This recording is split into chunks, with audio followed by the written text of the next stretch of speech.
Jadi kiai itu justru adalah satu-satunya kalau bisa dibilang faktor pembeda antara pesantren dengan sekolah-sekolah yang lainnya, lembaga pendidikan yang lain. Kalau Mbak Yayan ceklah di seluruh sistem pendidikan dunia, kayaknya nggak ada. Jadi padanan pesantren tuh nggak ada. Boarding school, no, it's not the same. Karena dalam boarding school yang tidak ada justru kiainya. Jadi kiai, yayasan ada. Kalau yayasan sama-sama ada, legalitas ada, ini ada. Bangunan sama lah, mereka juga punya. Fisik, guru, murid itu ada semuanya. Yang tidak ada di tempat lain dan ada di pesantren itu hanya kiai. Jadi kalau kiai itu justru faktor pembeda tadi yang saya katakan. Kenapa? Karena justru dalam sejarah di Indonesia itu yang pertama ada sebelum adanya pesantren itu justru ada kiainya dulu. Jadi sejarahnya ada kiai, ada alim ulama, mereka biasanya anti penjajahan. Ini sejarahnya gitu pasti. Mereka menolak dekat dengan kekuasaan, akhirnya menyingkirkan diri dan membangun pendidikan di desa, di kampung, di daerah-daerah pinggiran kerajaan zaman dulu. Dan kiai-kiai itu akhirnya karena berilmu, datanglah masyarakat untuk menimba ilmu di situ. Satu persatu, semakin banyak, yang tadinya hanya di depan rumahnya, di samping rumahnya bikin asrama, tambah deket, tambah jauh, akhirnya bikin asrama yang lebih besar lagi, sehingga lahirlah pesantren-pesantren seperti pesantren yang kita kenal sekarang. Jadi kiai itu justru faktor pembeda. Jadi kebanyakan pesantren justru lahir dari sumbangsih, ya ini bentuk sumbangan. Jadi kiai itu, ya it's giving. Jadi di pesantren tuh yang ada hanya give, never take. Nah sekarang ada satu hal ya, misalnya tadi kan kita ngomong soal wakaf. Dengar-dengar ada sempet ya yang wakaf dari orang yang datang pakai motor tua, tiba-tiba menyerahkan sesuatu. Itu gimana ceritanya? Nah kalau di pesantren itu matematikanya itu matematika akhirat. Kalkulatornya beda ya? Kalkulatornya beda. Ilmunya ilmu barokatologi katanya, ilmu berkah. Jadi satu sama tambah satu itu kadang-kadang bukan dua, bisa 10, 100, bahkan 1000. Itu yang kadang-kadang logika, matematika dunia itu nggak ketemu gitu. Maka kalau kita duduk seperti melihat sekarang tanah luas, ini pasti perasaan Mbak Yayan ngelihat ini, wah ini kaya sekali nih. Iya, beli tanahnya juga udah berapa kan begitu. Padahal tahu biaya kita membangun pesantren ini dari tanahnya 0 rupiah. Nah coba sejarahnya ini pesantren itu tiba-tiba datang ke Ulu Jami seorang bapak-bapak yang kita nggak kenal. Namanya Bapak Yusuf Gayo. Beliau tinggal di Jakarta. Dulu pernah kerja di PU semasa mudanya. Itu datang ke Darun Najah tiba-tiba. Mau ketemu kiai. Nanya kita, Bapak mau ngapain? Katanya gitu. Saya mau menyumbang sesuatu. Kita kira dulu mau minta-minta ini karena tampangnya lusuh apa segala macam. Ternyata dikeluarkanlah plastik hitam, dibukanya untuk kiai. Ini kita mau nyumbang. Isinya surat tanah. Surat tanah. Yang nilainya mungkin kalau dikonversikan sekarang, nilainya mungkin 60 miliar. 60 miliar. Lah kita bingung. Ini dari mana? Bapak kenal siapa? Kan saya nggak kenal Bapak. Bapak kenal kita apa? Enggak. Tapi saya Pak sudah mempelajari Darun Najah ini. Saya terkesan dengan kisah Darun Najah. Karena Darun Najah dulu juga begitu ceritanya. Kebetulan dulu pendirinya, wakifnya adalah Kiai Haji Abdul Manaf, dulu kakek. Beliau juga begitu, menyumbangkan sebagian besar hartanya. Dulu Darun Najah itu 7 hektar. Yang diwakafkan itu 6 hektar. Yang anaknya 10 cuma dikasih 1.000. Itu notaris sampai bingung dulu. Pak ini nggak kebalik Pak katanya. Kok balikan untuk pesantrennya? Biasanya diwakafin 1 hektarnya aja gitu. Enggak. Ini biar saya bawa ke akhirat semua. Gitu. Kisah itulah yang akhirnya menjadi inspirasi wali santri yang mendengar. Termasuk saya sendiri juga, saya ngiri sama kakek saya itu. Waduh kalau beliau bisa mewakafkan seluruh hartanya, saya nggak punya harta. Akhirnya saya wakafkanlah pikiran saya saja, tenaga saya untuk tadi. Jadi semua yang datang ke pesantren itu niatnya memberi. it's give. Jadi giving saja. Nah, ini yang sebenarnya menjadi kekuatan utama. Itulah kenapa kalau di pesantren kita ada 5 jiwa. Jiwa yang pertama itu jiwa keikhlasan, yang mendasari jiwa-jiwa yang lainnya. Sederhana tapi kalau nggak ikhlas nggak bisa. Mandiri tapi kalau nggak ikhlas, mentingin duit sendiri berarti. Ukhuwah Islamiyah juga begitu. Dan kebebasan kalau nggak ikhlas, akhirnya liberal nanti, kebablasan gitu. Nah, ini yang dilindasi keikhlasan tadi. Jadi harus ikhlas dulu. Dan itulah yang mendasari kenapa santri ini mau datang ke sini. Mereka anak-anak kelas 5 mau ngurusin adik-adik kelasnya tanpa dibayar. Nanti kita lihat sore-sore mereka ngurus sampah, ngurus ini segala macam. Tidak ada spesial pun. Bahkan guru-guru di sini nggak dibayar. Guru-guru di sini nggak bayar. Jadi guru-guru tuh hidup dari tangan mereka sendiri. Ini pinter. Ini harus dipahami. Iya. Bingung gitu. Nggak ketemu, konsepnya nggak ketemu. Jadi di sini guru-guru ini hidup dari bidang usaha kita. Darun Najah ini punya bidang usaha banyak. Kita punya agribisnis, punya travel, tour and travel segala macam, punya retail dan segala macam. Itulah kenapa dulu saya dapat beasiswa Chevening. Jurusannya entrepreneurship. Ketika ditanya sama pemberi Chevening itu, why do you want to take an entrepreneurship? Your pesantren is sosial. Why you need a business? Dia bilang begitu kan. Saya ingat Teresa O'Mahony itu yang bertanya. Saya bilang begini, pesantren ini justru yang membutuhkan bisnis. Karena kami ini ayam kampung, membutuhkan bidang usaha untuk mensupport. Sehingga pendidikan yang ada di sini itu terjangkau. Yang santri bayar hanyalah yang mereka pakai. Jadi mereka nggak bayar guru. Mereka hanya membayar apa? Makanannya, listriknya, kertasnya, itu saja. Jadi mereka hanya membayar itu saja. Kalau dihitung-hitung nggak masuk matematikanya. Misalnya mereka bayaran di sini sekian-sekian, itu habis untuk makan mereka saja. Nggak ketemu hitung-hitungannya. Fasilitasnya belum, tempat tinggalnya, sekolahnya itu nggak kehitung. Nah, jadi itu kenapa bisa seperti itu? Karena tadi ada kemandirian, ada bidang usaha yang akhirnya mensupport sehingga guru-guru itu niatnya pun ikhlas ke sini, tidak dibayar oleh santrinya. Santri pun ikhlas datang ke sini karena mereka ingin belajar, menyumbang sesuatu untuk pondok ini. Begitupun semua orang yang datang, seluruh elemen yang ada ke sini datang untuk memberi. Dan itulah keberkahan pesantren. Dan insya Allah itulah yang bisa mempertahankan nilai-nilai tadi. Yang kalau dianggap tadi, kalau pesantren dilihat dari gedungnya bukan, dari fasilitas bukan. Tapi kalau mau melihat pesantren, lihatlah nilai-nilai yang ada. Ruh, betul. Luar biasa. Nah, saya ini pengen tahu, lihat pesantren Putra, asrama Putra ya. Boleh, ada. Tapi ada satu lagi pertanyaan terakhir nih. Tentang tadi apa ya? Saya jadi lupa nih karena saking. Oh iya betul. Gimana tuh ceritanya? Cerita gimana? Tentang kan kaitannya dengan luar negeri nih. Saya sering dengar cerita pesantren Darun Najah ini dikunjungi orang-orang dari luar negeri. Ya. Apa sih yang mereka ingin tahu dan siapa aja yang udah pernah ke Darun Najah? Darun Najah itu yang di Ulu Jami ya? Ya. Itu sedikit dari banyak pesantren yang ada letaknya di kota. Karena kebanyakan pesantren nature-nya mereka ada di desa, di kampung, jauh dari kota. Memang dari dulu begitu. Darun Najah Ulu Jami itu dulunya di pinggir kota. Tahun tahun 70, tahun 80 masuk ibu kota. Jadi dulu di Tangerang itu masuknya. Tapi karena semakin melebar Jakartanya, itu akhirnya masuk daerah wilayah Jakarta. Darun Najah sebagai pesantren ibu kota mendapatkan berkah tersendiri. Ini kebetulan nih, mohon maaf ini.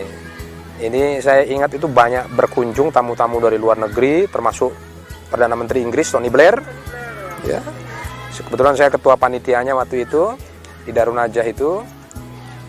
Ada juga penasehat Barack Obama.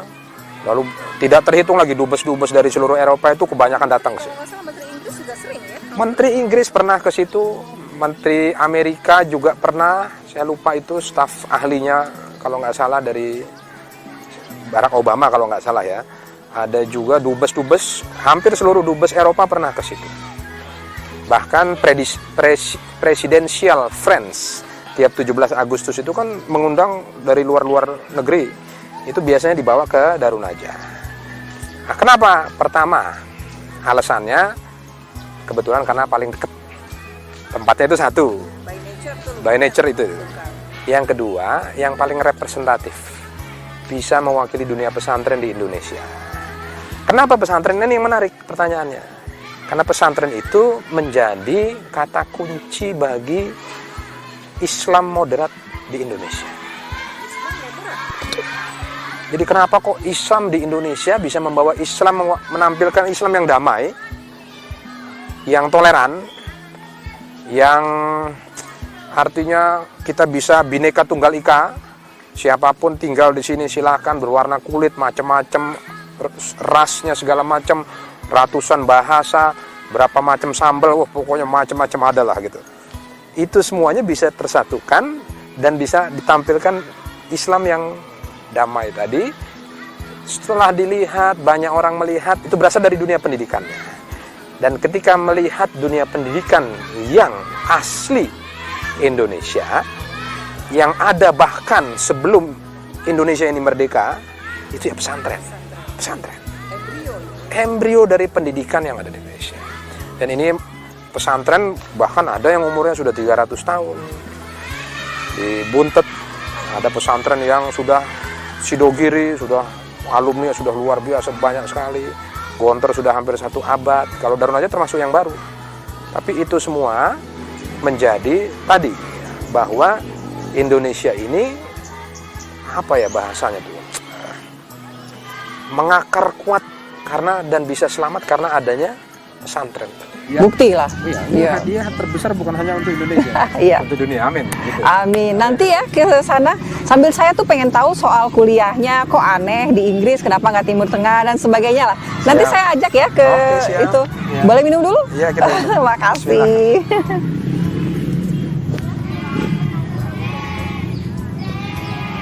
Alhamdulillah. Alhamdulillah. Nah, ke asrama. Mau lihat asrama? Iya. Ah, boleh. Ini asrama Putri dekat. Oh, Putri ya, oke. Ya. Di mana? Ini nggak jauh ya. Oh, siap. Sini ya.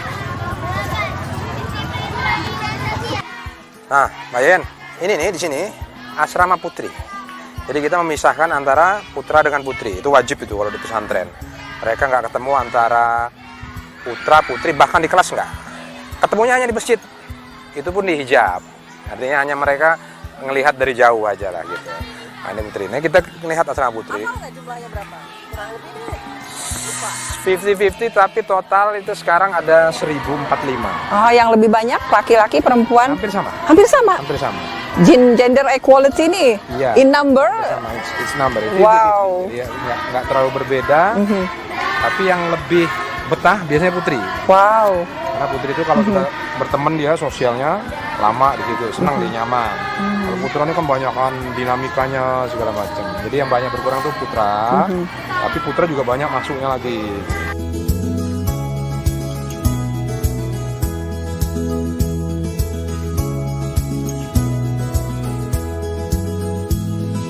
Ya ini asrama putranya Mbak Yen. Ini apa?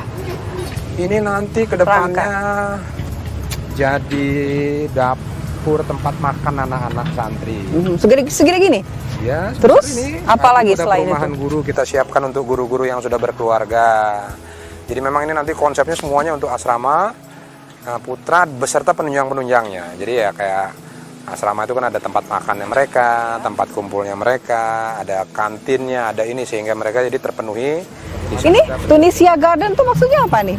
Ini asrama Tunis. Asrama Tunis. Ya inilah asrama putra ini ya di sini. Mereka hidup. Kita bangun seperti ini konsepnya. Ini anak lama, anak baru di sini, anak lama di sebelah sana. Jadi mereka hidup bersama di dalam asrama 24 jam. Dan di sinilah mereka belajar bersosial. Nah, ini juga bagian dari asrama putra. Betul. Nah, ini Ustadz, saya pengen ngobrol soal latar belakang, mulai dari pendidikan segala macam. Kayaknya ada yang aneh deh. Latar belakang saya. Iya, ada yang aneh nih. Dari Gontor mestinya kan ke Timur Tengah lah, nggak ke UGM. Ya, UGM ambil hukum. Terus ke Sunderland ambil Bisnis. Itu di Inggris loh, bukan di Timur Tengah loh. Di Bristol juga. Bristol juga. Iya, jadi saya bingung juga jawabnya itu.